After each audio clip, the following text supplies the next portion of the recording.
Assalamu alaikum wa rahmatullahi wa barakatuh. Dobrodošli v še eni epizodi Čitanje golov 20. In v tej epizodi bomo govorili o tretji zavezi z Abrahamom, tretje vrata v knjigi golov 20. Pravi, v knjigi piše, Abraham je vprašal, kaj je z mojim potomstvom, in Bog je odgovoril, moja zaveza ne vključuje tistih, ki delajo slabo dela. Imam al-Sadik od njega Mir je rekel, ko je Kain videl, da je ogenj sprejel daritev Abela, mu je Iblis rekel, Abel je resnično častil le ogenj. Na to pa je Kain rekel, ne častim ognja, ki ga je častil Abel, ampak častim drug ogenj in mu darujem daritve in ta ogenj sprejema moje daritve. In tako je zgradil ognjene hiše in jim predstavil daritve in Kain, Kainu ni bilo jasen, ni vedel o Gospodu Bogu nič in Kainovi potomci niso od Kaina podedovali nič, razen čaščenja ognja. Se pravi, Kainovi potomci so vedeli, da pač je nekaj z ognjem in so častili, začeli so častiti ogenj. In to imamo v Ilail al-Šaraji od šejka al-Saduka, en od šejkov v šiitskem islamu, knjiga 1, stran 3. In v golov 20 piše, da je to dokaz, da Adam Kaina ni imel za svojega sina in Adam Kaina nikoli ni učil ničesar o veri. Ogenj je igral ključno vlogo v božanskih religijah od začetka v zgodbi o Adamu in darovih, ki sta jih predstavila Kain in Abel. In ti so še naprej igrali pomembno vlogo, tako v resnični božanski religiji, pa tudi v lažnih religijah in v zmedi, ki jo imajo ljudje zaradi obeh.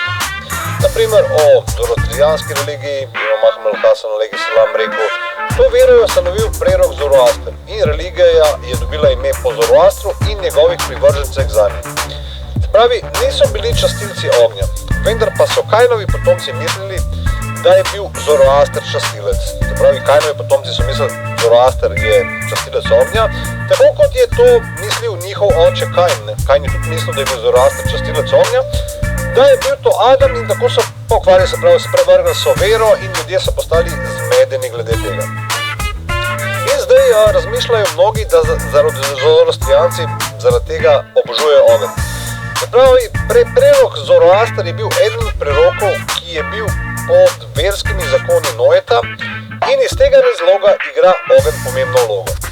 Kot taki so ljudje v času Nimroda bili na ostankih Kainove religije, tako prav tako najdemo, da ima i ogenj značajno vlogo v religiji Nimroda.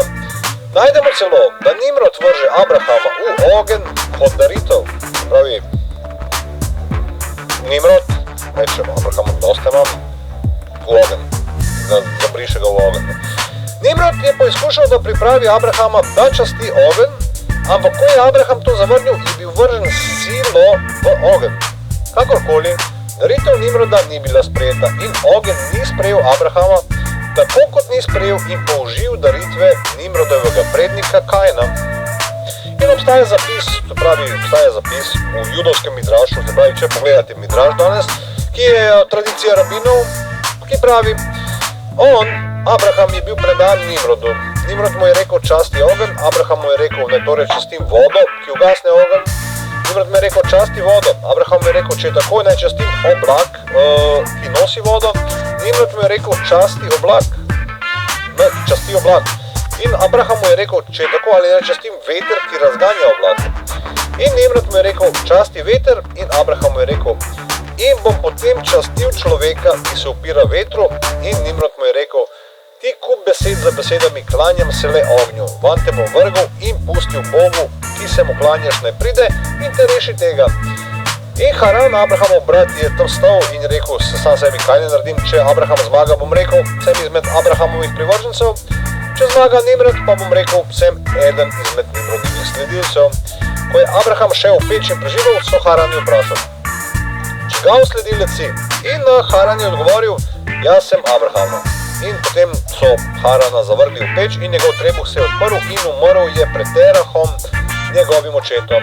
Ta citat imamo v Midrašu, Beresit Araba, poglavje 38, vers 13. Se pravi, če analiziramo to poglavje, če primerjamo, se pravi, tle vidimo, da je bil Nimrod sin Kanana, v bistvu, on je bil Kananit, Nimrod je bil Kananit, in Kanan je bil potomec Kaina in Iblisa.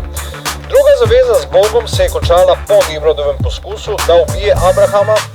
Kot rezultat tega je Bog ustanovil tretjo zavezo z Abrahamom. Bog je na to spustil kazen za Nimroda in njegovo ljudstvo. Med tistim časom so vsi ljudje zemlje govorili isti jezik. Kakorkoli, Babilonci so izzvali Boga, ko so hoteli narediti ime za sebe in so poizkušali zgraditi velikanski stolp z njegovim vrhom v nebesi. Babilonski stolp se imenoval. Se pravi, da bom natančeno še verno vedel. Midraš Bereshit Rabba, poglavje 38, vers 13. Evo, ko imate tam, da ne boste rekli, da nisem citiral verza. Bog jih je ponižal z uničenjem babilonskega stolpa, hkrati pa je tudi eliminiral Nimroda z majhnim insektom. Bog je tudi zmešal jezik ljudstvom in jih razpršil mnoge naroda, plemena in ljudi. Zaid al-Šamam je pripovedoval od Aba Abdelaha, ki je rekel: Slišal sem ga, Aba Abdelaha, ki je rekel: Prav zares je Bog, blagoslovljen in visok, naredil Abrahama služabnika, preden ga je naredil za preroka. In Bog ga je naredil za preroka, preden ga je naredil za poslanca. In Bog ga je naredil za poslanca, preden ga je naredil za prijatelja. In Bog ga je vzel za prijatelja, preden ga je naredil za imama. In ko je Bog izpolnil te stvari za njega, je on rekel: O Abraham, naslavljam te kot imama za ljudi in zaradi pomembnosti zadeve v očeh Abrahama je Abraham vprašal: Kaj pa glede mojega potomstva? In Bog se je odzval: Moja zaveza ne vključuje krivičnikov. Al-Kafi, knjiga 1, stran 175. Nadalje, v Genezi 17. poglavje piše: Ko pa je Abram imel 99 let, ki se mu je pokazal Gospod in je rekel: Jaz sem Bog mogočni, hodi pred menoj in bodi popoln. Sklenil bom svojo zavezo med seboj in s teboj in silno te bom namnožil. Abram je padel na obraz in Bog je govoril z njim ter rekel: Glej, to je moja zaveza s teboj, postal boš oče množice narodov. Ne boš se več imenoval Abram, temveč Abraham ti bo ime, kaj ti postavljam te za očeta množici narodov. Naredil te bom silno rodovitnega, napravil bom iz tebe narode in kralji bodo išli iz tebe. Postavljam svojo zavezo med seboj in s teboj in tvojimi potomci za teboj iz roda v rod kot večno zavezo. Tebi in tvojim potomcem za teboj bom Bog. Tebi in tvojemu potomstvu dajem deželo, v kateri bivaš kot tujec, vso kanansko deželo v večno last in bom njihov Bog. In Bog je rekel Abrahamu: Ti pa se drži moje zaveze, ti in tvoji potomci za teboj iz roda v rod. To je moja zaveza, ki se je držite, zaveza med menoj in vami ter tvojimi potomci za teboj. Vsak moški pri vas naj bo obrezan, obrežite se meso svojih prednjih kožic, to bodi znamenje zaveze med menoj in vami. 8 dni po rojstvu ne bodo obrezani vsi moški iz roda v rod, naj si bodo rojeni v hiši ali pridobljeni za denar od katerega koli tujca, ki ni izmed tvojih potomcev. Oboji morajo biti obrezani, rojeni v tvoji hiši in pridobljeni za tvoj denar. Taka bo moja zaveza v vašem mesu večna zaveza. Kar pa zadeva neobrezanega moškega, ki ni obrezan na mesu svoje prednje kožice, naj bo iztrebljen iz svojega ljudstva, prelomil je svojo zavezo. In nadalje potem je Bog rekel Abrahamu: Svoje žene Saraje ne imenuj več Saraje, temveč bodi Sara, bodi njeno ime. Blagoslavil jo bom in ti dal sina tudi o nje. Blagoslavil jo bom, da bodo iz nje nastali narodi in bodo kralji ljudstev išli iz nje. Abraham je padel na obraz in se zasmejal. Rekel se je, da bi se ne Izmael živel pred teboj. Bog pa je odgovoril: Ne, temveč tvoja žena Sara ti bo rodila sina in dal mu boš ime Izak. Sklenil bom z njim svojo zavezo kot večno zavezo za njegove potomce, za njim tudi glede Izmaela sem te uslišal, le blagoslovil ga bom in ga naredil rodovitnega ter ga silno namnožil. 12 knezov se mu bo rodilo in naredil bom iz njega velik narod. Svojo zavezo pa bom sklenil z Izakom, ki bo uredila Saro čez leto dni. Ko je Bog nehal govoriti z njim, se je vzdignil od Abrahama. In evo, se potem še nadaljuje, seveda, to je v Genezi od 17 do 22 sem tole bral. In ja, tle vidimo, da v bistvu so šle v obe smeri linije od Abrahama.